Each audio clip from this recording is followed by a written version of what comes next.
Good morning to all. તો ગઈ વખતે આપણે જોયું કે રાસાયણિક પ્રક્રિયાઓને દર્શાવીએ એ સાંકેતિક નિરૂપણ અથવા શાબ્દિક નિરૂપણ હોય. એમાં સાંકેતિક નિરૂપણને રાસાયણિક સમીકરણ કહેવાય. રાસાયણિક સમીકરણને દર્શાવવા માટેના 4 નિયમો કે રાસાયણિક સમીકરણ પ્રક્રિયામાં ભાગ લેતા હોય પ્રક્રિયકોને તીરની નિશાનીની ડાબી બાજુ, નિપજોને તીરની નિશાનીની જમણી બાજુ રાખવામાં આવે. જો પ્રક્રિયકો કે નિપજો 2 કે તેથી વધુ હોય પ્લસ નિશાનીથી છૂટા પાડવામાં આવે. પછી બીજો નિયમ જોયો તો કે પ્રક્રિયકો અને નિપજોની ભૌતિક અવસ્થા દર્શાવવામાં આવે. ઉદાહરણ તરીકે ઘન હોય તો કૌંસમાં S, પ્રવાહી હોય તો કૌંસમાં L, વાયુ હોય તો G અને જલીય દ્રાવણ હોય તો AQ. પછી ત્રીજો નિયમ એમ જોયો તો કે પ્રક્રિયા દરમિયાન જો કોઈ ભૌતિક પરિસ્થિતિનો ઉપયોગ થયો હોય જેમ કે તાપમાન, દબાણ, દીપક વગેરે, તો એ પરિસ્થિતિને પણ તીર નિશાનીની ઉપર કે નીચે દર્શાવવામાં આવે. અને ચોથો નિયમ હતો કે રાસાયણિક સમીકરણ હંમેશા સમતોલિત અવસ્થામાં દર્શાવવું જોઈએ. કારણ એટલું છે કે શા માટે દર્શાવવું જોઈએ કે કારણ કે રાસાયણિક પ્રક્રિયા દરમિયાન દ્રવ્ય સંચય એ દ્રવ્ય સંચયના નિયમનું ચુસ્ત પાલન થાય છે. આ નિયમ અનુસાર કે રાસાયણિક પ્રક્રિયા દરમિયાન નિપજો અને પ્રક્રિયકોનું કુલ દળ અચળ જળવાઈ રહે છે. એટલે જેટલા પ્રક્રિયકોએ ભાગ લીધો હોય એટલા જ દળના નિપજોનો ઉદ્ભવ થાય. એટલે કોઈ દળનો કે પરમાણુ કે અણુનો નાશ થતો નથી કે સર્જન થતું. અને એટલે રાસાયણિક સમીકરણને સમતોલિત અવસ્થામાં દર્શાવવું જરૂરી છે. પછી આપણે રાસાયણિક સમીકરણનું સમતોલન જોયું. બરાબર. હવે તમને રાસાયણિક સમીકરણ સમતોલન માટેના વિવિધ સોપાનો સમજાય. પુસ્તકમાં જે સોપાનો આપ્યા છે એ તો તમે ત્યાંથી વાંચીને જોઈ શકો. હું તમને બીજું ઉદાહરણ લઈને સમજાવું છું. પ્રવૃત્તિ નંબર 2 હતી ને તમારી કે એક કસ્તરીમાં લેડ નાઇટ્રેટનું દ્રાવણ. એક કામ કરો, ત્યાં લખી નાખવા બધા દ્રાવણોના રંગ તમારે 1 માર્કમાં પૂછાય છે. પાના નંબર 2 પ્રવૃત્તિ નંબર 1.2 એમાં લખ્યું છે લેડ નાઇટ્રેટનું દ્રાવણ. કાઉન્સમાં લખો સફેદ રંગ, દૂધ જેવો સફેદ હોય એમ. પછી બીજું લખ્યું છે પોટેશિયમ આયોડાઇડ, તો રંગવિહીન. બરાબર, એ લખવું છે lead nitrate PbNO3 twice plus potassium iodide. બરાબર. અને શું બને છે તો કે lead iodide plus potassium nitrate. એમાં લેડ આયોડાઇડ છે એ પીળા રંગનું હોય. એટલે જેવો તમે સફેદ રંગની અંદર ઓલો રંગવિહીન પાણી જેવું આ પોટેશિયમ આયોડાઇડ નાખો એટલે ટેસ્ટ ટ્યુબની અંદર પીળા રંગનું આ દ્રાવણ બને અને આ રંગવિહીન બને. એટલે આનો રંગ દેખાય નહીં. તો આ સમીકરણ છે એને આપણે સંતુલિત કરીએ. કયું સોપાન? દરેક પ્રક્રિયક અને નિપજના રાસાયણિક સૂત્રને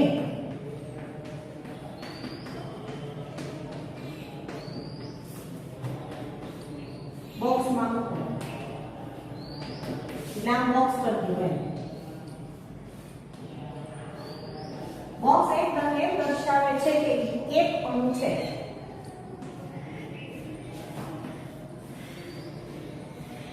પછી સોપાન 2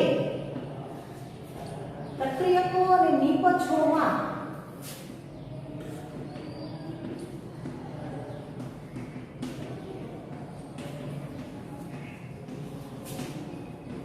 કુલ અણુ કે પરમાણુની સંખ્યા લખો.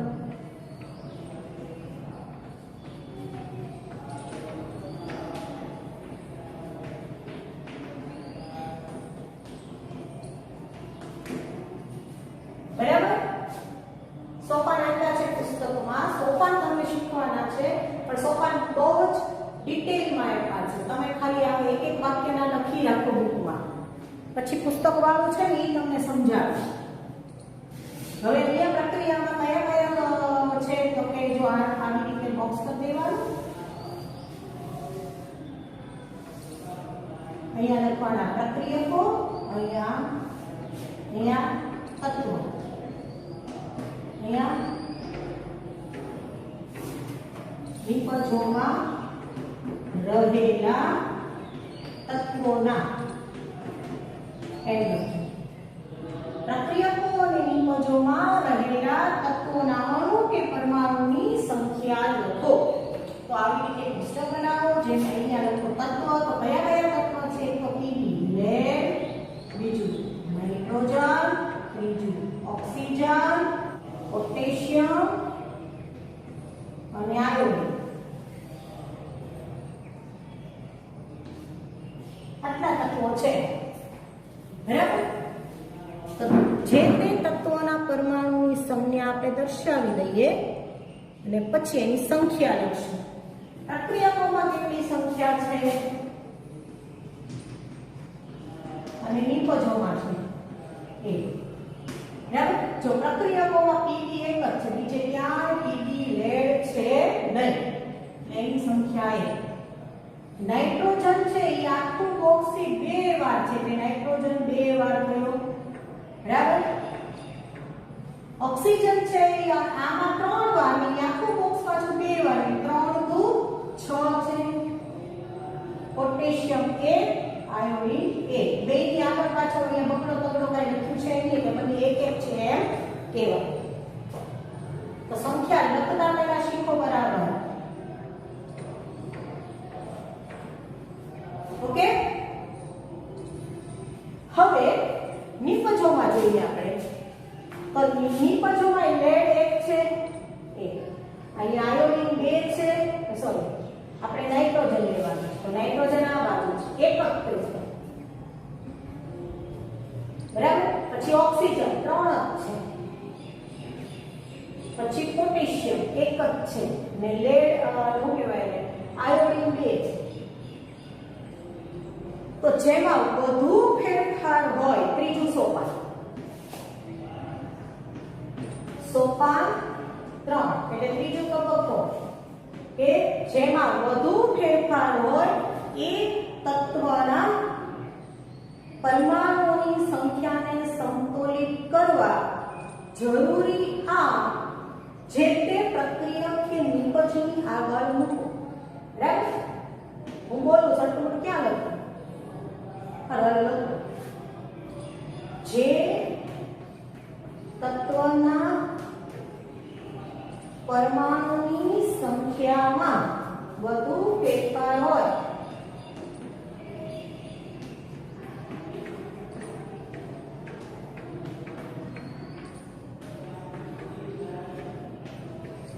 તેની સંખ્યાને સરખી કરવા બંને તરફ સરખી કરવા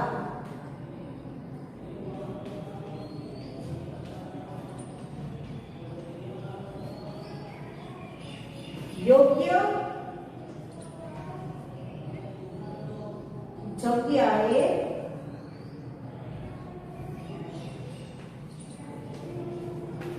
યોગ્ય અંક મૂકો.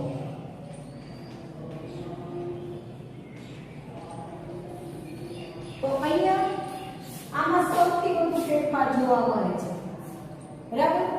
શેમાં? તો કે ઓક્સિજનમાં. ઓક્સિજન આ બાજુ કેટલા હતા? પ્રક્રિયકો બાજુ 6, અને ડાબી બાજુ એટલે કે નિપજો બાજુ કેટલા હતા? જમણી બાજુ તો તે 3, 6 અને 3. આને મારે સરખા કરવા હોય તો નિપજો બાજુ જ્યાં ઓક્સિજન છે એને મારે 2 વડે ગુણવું પડે. એટલે જો હું આ બોક્સને 2 વડે ગુણું તો આ નિપજો બાજુ પોટેશિયમ 2 થઈ જાય છે,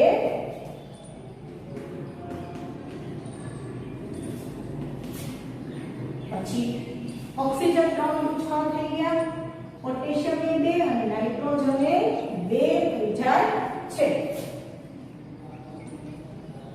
તો જો આ 2 સરખા થઈ ગયા, આ પણ સરખા થઈ ગયા, આ 1 આ 2, આ સરખા ન થાય, પાછું આ 1 આ 2.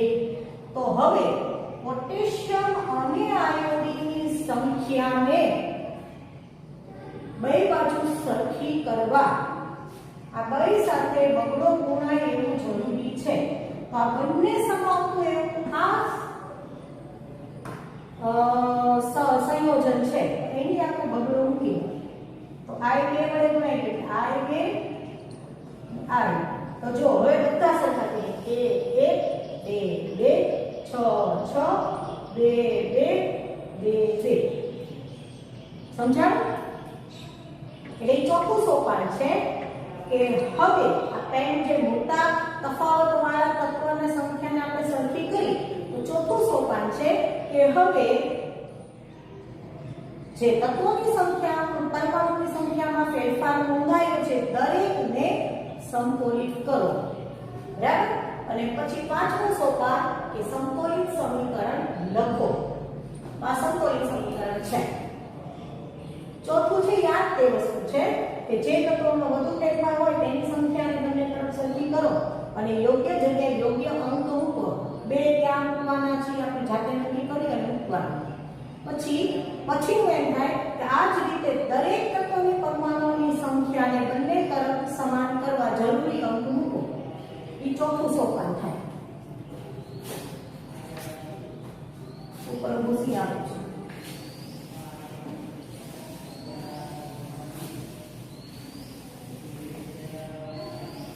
સોપાન નંબર 4.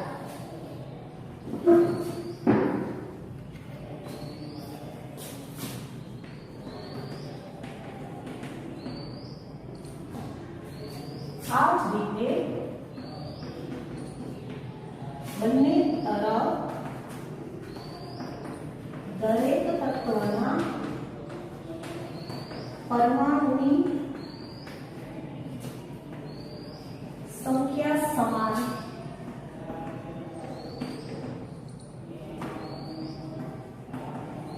હા તે રીતે યોગ્ય અંક મૂકો જે તે રાસાયણિક સૂત્રની આગળ મૂકો. અહીંયા તમે બોક્સ લખો તોય ચાલે.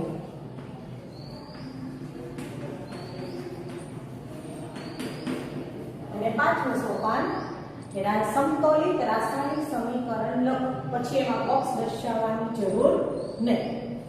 એટલે પાંચમું સોપાન છે સમતોલિત રાસાયણિક સમીકરણ લખો.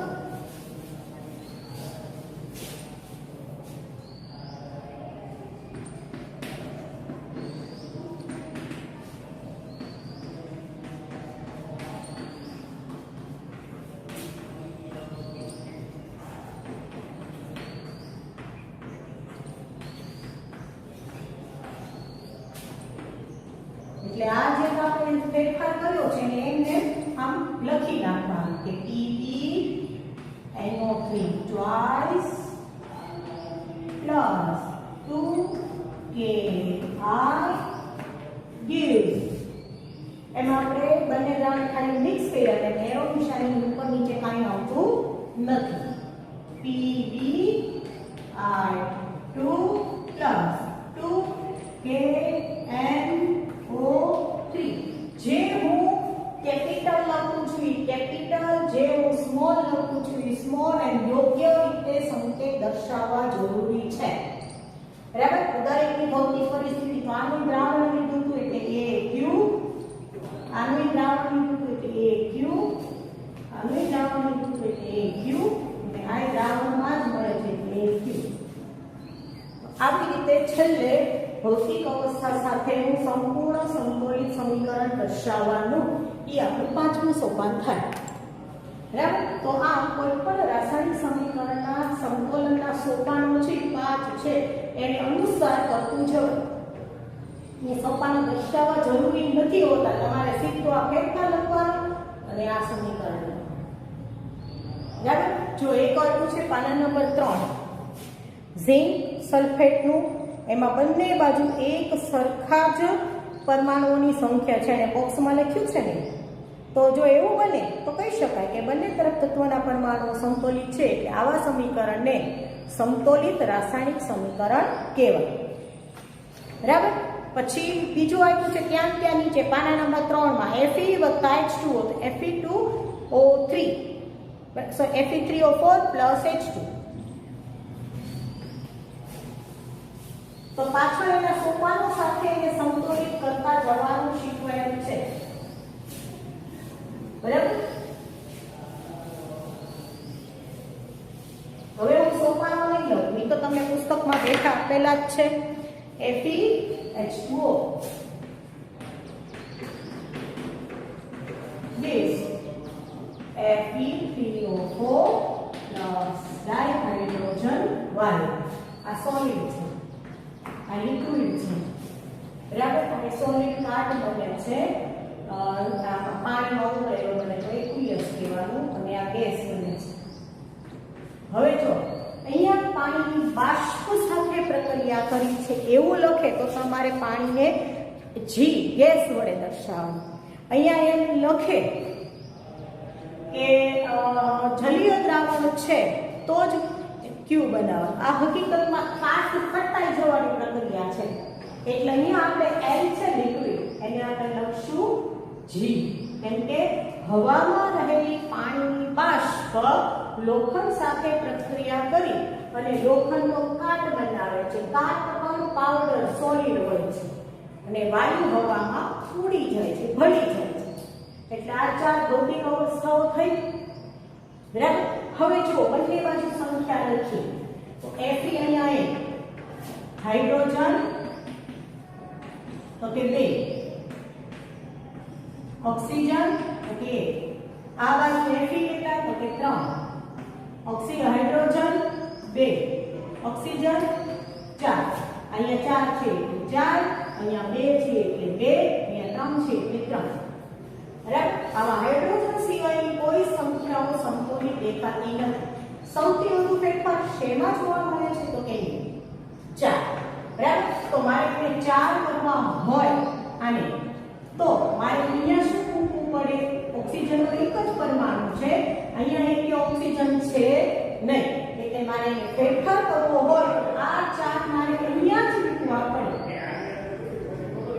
બરાબર એટલે આને જ્યારે હું 4 વડે ગુણી નાખું છું ત્યારે આમાં આને 4 વડે ગુણી નાખું છું તો અહીંયા 4 થઈ ગયા એની સાથે અહીંયા 4 ને 8 થઈ ગયા બરાબર તો અહીંયા 8 કરવા હોય તો મારે આને પણ 4 વડે ગુણવું પડે 4 દુ 8 ચાલો આ બે થઈ ગયું 8 8 4 4 હવે અહીંયા Fe3 છે અહીંયા 1 છે આને ગુણ્યા 3 થાય એકલા હોય ને એનું સૌથી સહેલ એકલા હોય એટલે સીધે સીધું મેં ગુણી નહીં આ 3 અને અહીંયા તો 3 છે જ નહીં 3Fe plus 4H2 gives Fe3O4 plus 4H2 જોઈ લો તો આવડે કે ન આવડે હવે આમાં ક્યાંય સોપાન લખવાની જરૂર નથી આ પ્રેક્ટિકલ વ્યવહારિક રીતે કેવી રીતે સમીકરણને સંકલિત કરવું એ દર્શાવ્યું છે કે દરેક તત્વો જેટલા તત્વોએ ભાગ લીધો એ લિસ્ટ કરો પ્રક્રિયકોની સંખ્યા લખો નિપજોની સંખ્યા લખો હવે એને સંતુલિત કરવા માટે ક્યાં શું ઉમેરવું પડે તમારા માટે અહીંયા થોડાક સમીકરણ લખું છું જાતે કરી અને લખો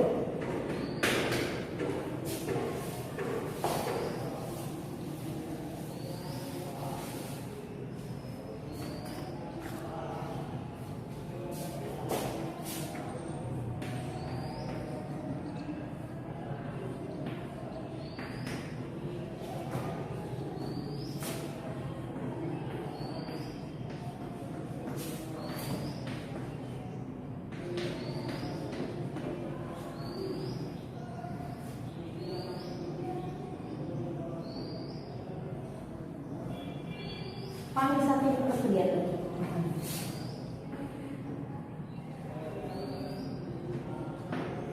પછી બીજો લખું છું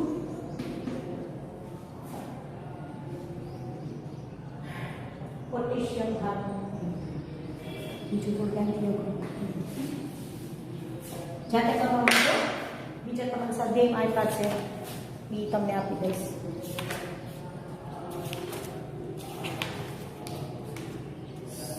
ભૂરાલ છે ને, સારું સવાલ જ જોઈ લઈએ એટલે તમારે થઈ જાય. પેજ નંબર 6, પહેલો સવાલ. મેગ્નેશિયમની પટ્ટીને આયનું સંતુલિત કોઈ કર્યું હોય તો મને કહી દો, પછી આપણે સવાલ જોઈએ.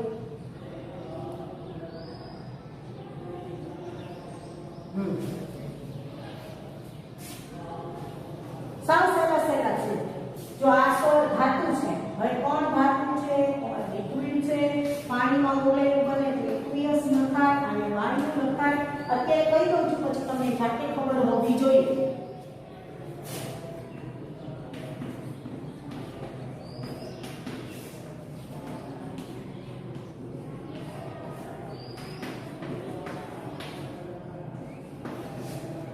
થોડાક આપી દઉં છું ને એટલે હોમવર્કમાં તમે લખો.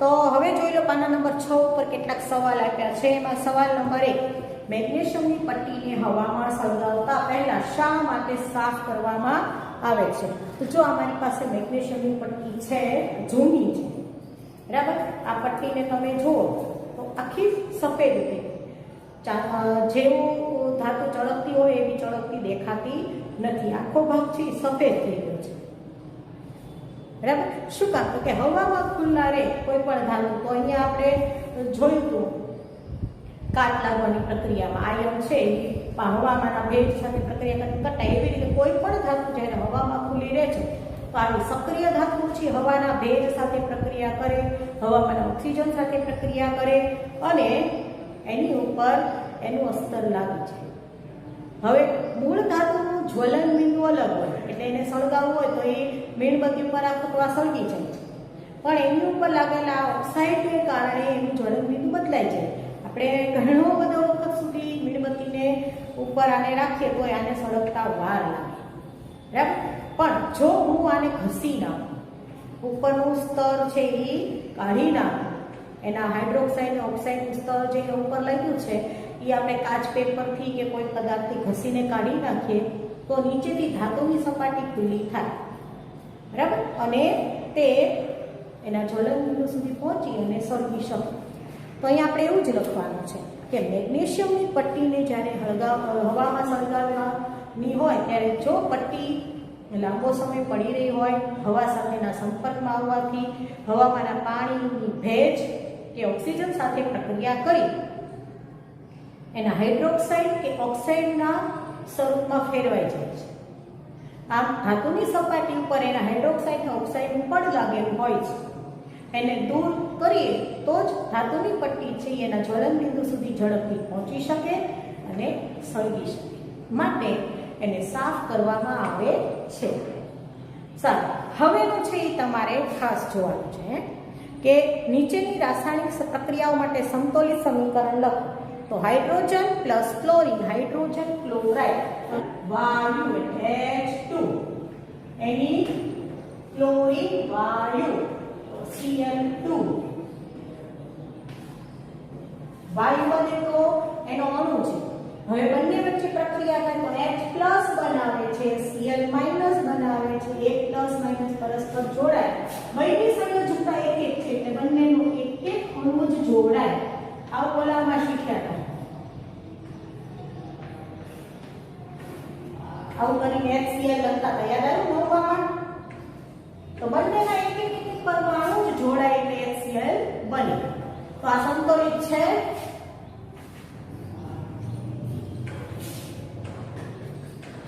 તો એને સંતુલિત કરવું હોય તો શું કરવાનું? જાતે લખી નાખજો. શું કરવાનું? આ H2 છે, આ બાજુ એક, આ Cl2 છે, આ બાજુ એક. આ બેને બબે કરવાના છે. અહીંયા એક જ છે, એક જ ને. સમજાણું? તો બીજા જે સવાલ છે એ જાતે કરી શકશો. તમને સૂત્ર લખાવી દઉં. બેરિયમ ક્લોરાઇડ સમીકરણનું સંતુલન જાતે કરવાનું છે. ફક્ત હું તમને અણુ સૂત્ર લખાવી દઉં છું. બરાબર? આ પહેલું કરાવી દીધું આખું. બીજું છે બેરિયમ ક્લોરાઇડ અને એલ્યુમિનિયમ સલ્ફેટ વચ્ચે પ્રક્રિયા થઈ બેરિયમ સલ્ફેટ અને એલ્યુમિનિયમ ક્લોરાઇડ બને છે. તો barium chloride plus aluminium sulphate બરાબર gives aluminium barium sulphate plus aluminium chloride. આ બધા aqueous છે, જલીય દ્રાવણો હોય. આ બીજું. પછી ત્રીજાનું તે લખાવી દઉં છું.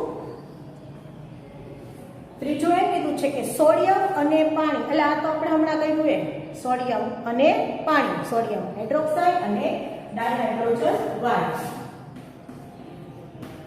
જો એમાં સૌથી પહેલા છે ને સોડિયમ ઓક્સાઇડ બને, એ તરત પાણીમાં ઓગળી જાય અને સોડિયમ હાઇડ્રોક્સાઇડ બને. એટલે મેં તમને ઓક્સાઇડ વાળું આપ્યું હતું.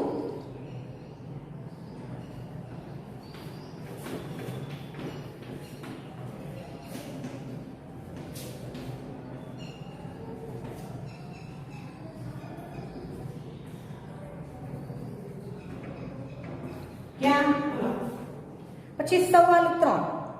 નીચે આપેલી પ્રક્રિયાઓના ભૌતિક અવસ્થાઓની સંજ્ઞા સહિતના સમતોલી સમીકરણ લખો. એટલે એણે પ્રક્રિયાના શાબ્દિક નિરૂપણ આપ્યું છે અને આપણે આની જેમ એનું રાસાયણિક સમીકરણ બનાવવાનું છે. બરાબર? તો એમાં પણ હું તમને સમીકરણ જ લખી દઈશ. સમતોલન તમારે જાતે કરવાનું છે. નહીં આવડે તો નેક્સ્ટ લેક્ચરની અંદર જોઈ લેશું. પૂછી નાખો.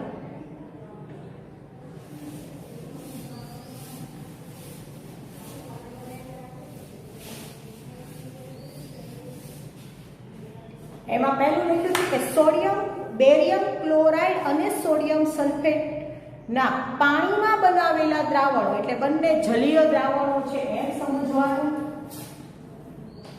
બેરિયમ ક્લોરાઇડ aqueous એવું કીધું છે, બેરિયમ ક્લોરાઇડ અને sodium sulphate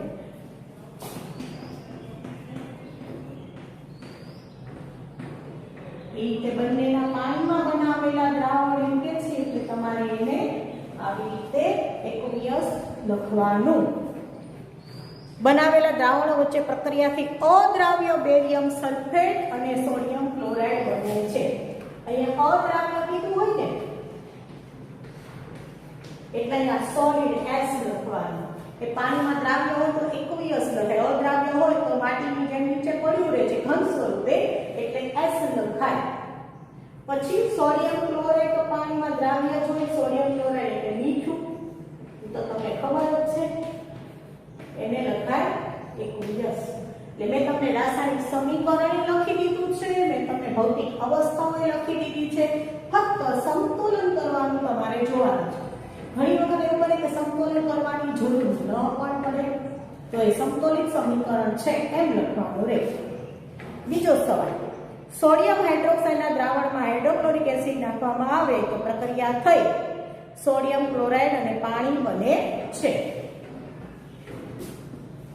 sodium હાઇડ્રોક્સાઇડના દ્રાવણમાં hydrochloric acid નાખવામાં આવે, બંને જલીય દ્રાવણો છે, તો સોડિયમ ક્લોરાઇડ મીઠું પાણીમાં દ્રાવ્ય જ હોય અને પાણી એટલે કે લિક્વિડ L બને છે. ઓકે, તો ભૌતિક અવસ્થા સાથેના રાસાયણિક સમીકરણ આપણે લખ્યા છે, એટલે સંતુલિત કેમ કરવા તમારે જોઈ લેવાનું છે.